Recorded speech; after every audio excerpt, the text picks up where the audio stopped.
Spoilers ahead. Watch out and take care. Carl gets barraged with calls from Peter, but he has no intention of answering them.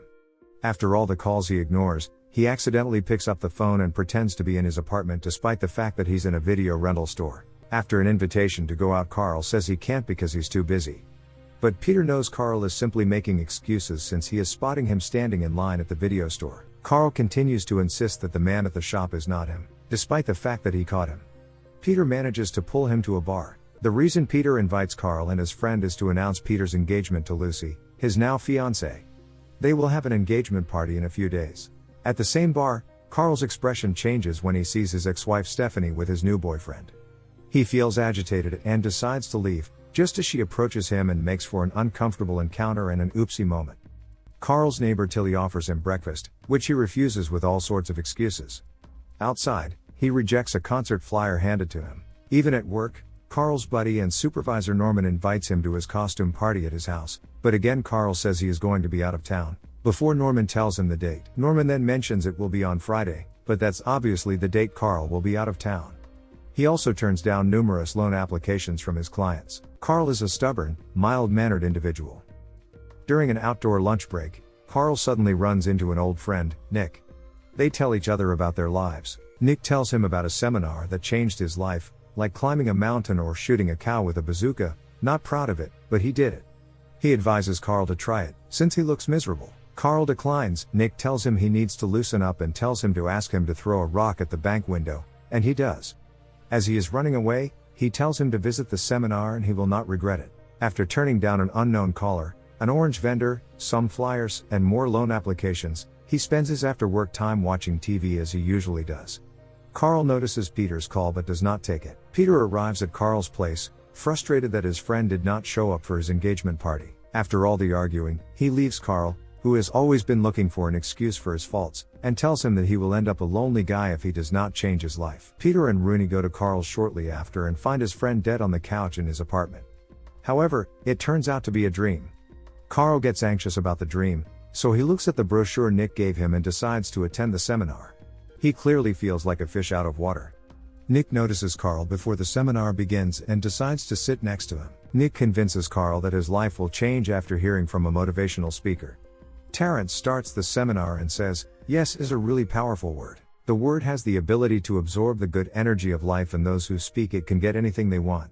Terrence invites a newcomer to the podium and Nick immediately points to Carl. He becomes agitated because every time he says no, the crowd yells no man at him. Carl continues to refuse to climb to the top of the podium, but then Terrence sprints up to him. He tells Carl that he knows he has no friends or a relationship because he leads a repetitive and boring life. Terrence gets uncomfortably close and asks him to make a promise that he will say yes to any opportunity that comes his way, and if Carl breaks the promise, everything in his life will fall apart. Carl eventually goes along with the deal. That is some cultish persuasion going on.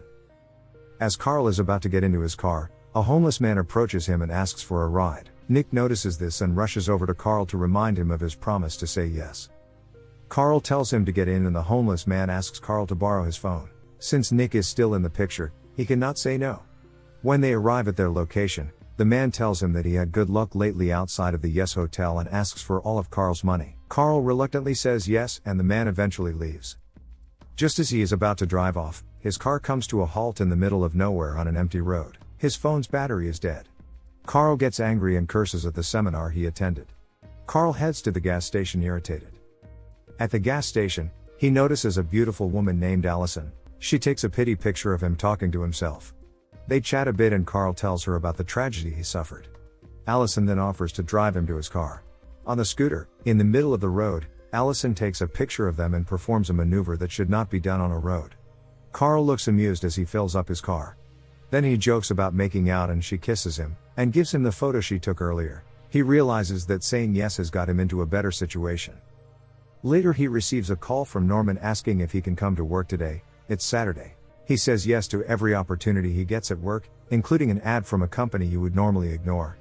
He also approves of a loan application for someone who wanted to start a portrait cake business, something I would have definitely turned down. He tells Norman about this loan, and he thinks it's good that Carl is showing some initiative and tells him about the promotion talks.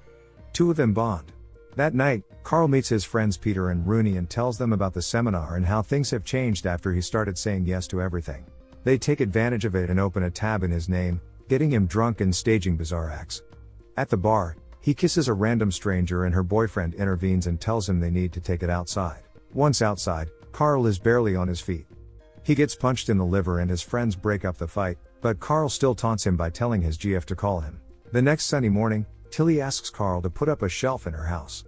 She appreciates Carl's help and offers to pay him for his work, but she is out of money and approaches him telling how handsome he is. Instead of cash, she offers him a release. Carl is uncomfortable and refuses. Then bad things start happening to Carl as he leaves Tilly's house. Carl thinks it's because he turned down Tilly's offer. He returns and I'll leave the rest to your imagination. His belief in saying yes grows stronger. He says yes to everything: Norm's Harry Potter costume party invitation, Girl Scouts, guitar lessons, flying lessons, Korean language lessons, helping the homeless, and concert flyers he kept turning down. In the evening, Carl goes to the bar for a concert from the flyer. It turns out that Allison is there. Carl's expression brightens. She performs for 5 people. Some songs were actually good. He is waiting at the bar counter after Allison finishes her performance. He pretends not to notice her. Allison notices him and says hi. She tells him that she has to work early in the morning as a running photography trainer. She asks Carl if he wants to come along, and he says yes. They share a very lovely moment together. When Carl is about to sleep, Rooney suddenly calls him to go for an all-nighter party. And of course, Carl says yes. The next day he comes to Allison's class from a rave with loud music and tons of Red Bull cans. He says he's very excited to attend her class. Carl runs fast while taking pictures with his phone. Midway through the run, the energy of the Red Bulls has left him and he passes out and becomes the object of a photo shoot for the other participants. When Carl comes to his senses, Allison seems to be attracted to him because of his seemingly erratic lifestyle. Carl has lunch with Faranush and Peter. He met Faranush on a Persian website for finding a wife, one of the ads where he clicked yes to meet her. Carl tells Peter that the magic word yes is the reason he met Allison. Lucy shows up and tells them that she does not have anyone to help her with her bridal shower. Finally, Peter asks Carl to go with her since he always says yes. Lucy is shocked because she genuinely disliked Carl because of his negative attitude. Later, Carl and Allison attend Norman's Harry Potter costume party. Is his suit toddler size? The party was nerdy and everyone watched one of the Harry Potter movies. A couple of movies. Somehow they managed to slip out of there. They decide to do some breaking and entering in a concert hall and have a special moment on the stage. A bit later, they are discussing things like the world being a playground that everyone forgets about it when they grow up, responsibilities and so on, when suddenly a security guard arrives and they scatter. Carl greets the line debtors in the morning and hands them oranges, presumably from the vendor. His friend Lee is already waiting in his office. Suddenly Norman calls Carl out and tells him that someone from headquarters wants to talk to him about all the loans he has approved. Carl asks for a minute before meeting with the HQ person. He returns to Lee to approve his presumably last loan application. Finally, Carl meets with Wesley, the vice president of the company he works for. Wesley says that a loan officer usually makes 35 to 40 loans each month, but Carl has already made 561 loans, slightly more than the average. In the midst of the tension, Wesley suddenly laughs. Carl and Norman follow his laugh. It turns out that 98% of the debtors have paid off their debts, giving the company big profits. Carl is offered to work at the HQ. Don't have to tell you what his answer is. As promised, Carl shows up to help Lucy prepare for her wedding. The clerk at the store seems irritated to help them. When a clerk expresses her dissatisfaction in Korean, Carl's Korean skills come in handy. He asks her in Korean what's wrong, and the clerk explains that she's jealous of a married couple and wonders when she'll be the bride. After Carl cheers her up, she helps them with their matters. A man bursts through the store entrance shouting that someone is ready to jump off a ledge. Carl goes over immediately. At the scene, someone shouts to help the man, which is Carl's cue. He runs up the stairs and tries to talk him out of it when the man tells him not to try and stop him. Carl becomes confused about what to do, as he can't say no. In the apartment, he finds a guitar. Carl starts singing and playing the guitar to calm the man down. The man and the bystanders sing along with Carl. Finally, he drags the man into the apartment. When Carl is at the airport, he runs into his ex-wife Stephanie, who says she saw Carl save a man's life on TV. After they say goodbye, she looks back as if she misses him. Carl and Allison arrive at the ticket counter and ask for the fastest departure scheduled. The ticket clerk tells them that the fastest scheduled flight is to Nebraska. So they fly to Nebraska. They visit a telephone museum, a shooting field, and a football game that Carl's friends are watching. Their next stop is the chicken slaughterhouse. As the instructor describes how to cut off the chicken's head, Carl faints. Later, Allison and Carl are walking together when it suddenly starts to rain. He wraps Allison in his jacket and runs to a barn. When they arrive, Allison looks at Carl warmly and confesses that she loves him, and tells him that she wants to live together. Carl thinks it's a big move for both of them. Allison starts to regret what she said. He doesn't want to make her sad, so he convinces her that he also wants to live with her. At the airport, 2 FBI agents approach them.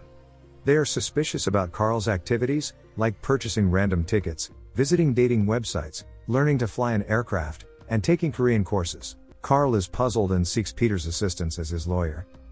Peter tells the FBI that his friend once attended a seminar that required him to say yes to everything. Allison, who heard Peter's explanation, becomes disappointed and annoyed. She thinks Carl has been with her all this time because he always has to say yes to all her requests. He tries to explain to Allison that he is completely sincere to her. She ignores him and leaves. Back at the airport in LA, Carl tries to talk to her, but she just tells him to stay away, which he does. He's back to his old self, watching movies at home. Allison will not take his calls. Carl tries to distract himself with a bungee jump, when Wesley calls, which he answers while still hanging. He tells him that HQ has decided to close the branch where Carl used to work. Carl visits Norman to tell him the sad news. As he listens to his voicemails, he looks around his cluttered apartment, dissatisfied. One of the messages is from Peter, reminding him of the bridal shower tomorrow night. Carl is distraught because he has completely forgotten about it. Carl somehow manages to throw a huge party to which he invites everyone he knows.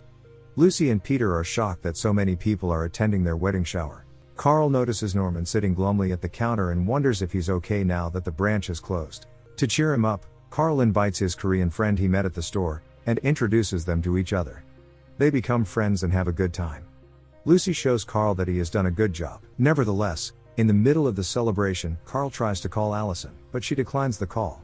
Rooney is introduced to Tilly and she asks him for his help with some shelves, if you know what I mean. When Carl gets home, Stephanie calls him and asks him to come over.